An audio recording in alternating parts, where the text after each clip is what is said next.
আমার বাজান, বড় হয়ে যখন তুমি এটা দেখবে তখন বুঝবে। দেখতে দেখতে কেটে গেল 3টি বছর। অর্থাৎ পরিমণির একমাত্র ছেলে স্বামী মোহাম্মদ রাজ্য 3 বছরে পা রেখেছে গতকাল। একটা স্ট্যাটাসের মাধ্যমে বিষয়টি নিশ্চিত করেছেন পরিমণি নিজেই। একই সাথে ব্যক্তির জীবনের কয়েকটি দিকও তুলে ধরেছেন পরি। কেক কেটে আনন্দঘন মুহূর্ত প্রকাশ করে জানান দিয়েছে, বাবার অবস্থানটা শূন্য থাকলেও মায়ের অবস্থান থেকে ছেলের কোনো অপূর্ণতা রাখবে না পরিমণি।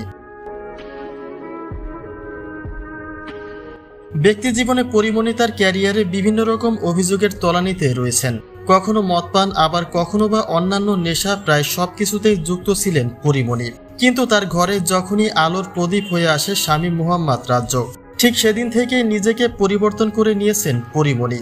তিনি যেন জীবনে চলার প্রতিটি পদক্ষেপকে পরিবর্তন করে নিয়েছেন একমাত্র ছেলে রাজ্যর জন্য। শরীফুল রাজ পরকীয়া প্রেমিকার জন্য পরীর সাথে সম্পর্কের ইতি টেনেছে, কিন্তু তাতেও ভেঙে পড়েনি পরিমণি। বরং তিনি স্ট্রাগল করে ছেলের ভবিষ্যতের জন্য নিজেকেও সতেজ রেখেছেন।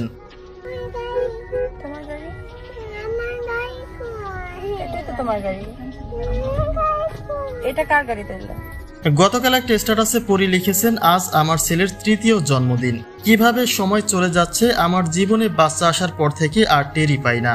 এখন শুধু বাঁচতে চাই, শুধুই বাঁচতে চাই ওদের সাথে। আপনাদের ভালোবাসায় দোয়ায় রাখবেন ওদের, আমি আপনাদের প্রতি কৃতজ্ঞ। একই সাথে রাজ্যের জন্মদিনের উদ্দেশ্যে তিনি উইশ করে হ্যাপি বার্থডেও লিখেছেন।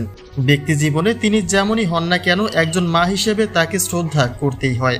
কেননা সন্তানের জন্য কখনোই পিছুপা হয় না পরিমণি, যার প্রমাণ মিলেছে দত্তক মেয়ে প্রিয়মের মাধ্যমেও। রাজ্যের থেকে কোনো অংশে কম ভালোবাসা পায় না প্রিয়ম। মেয়ের যখন যা দরকার সেই সবটাই করে থাকেন পরি, যা তার মাতৃত্বকে আরো সম্মানের জায়গায় ফুটিয়ে তোলে।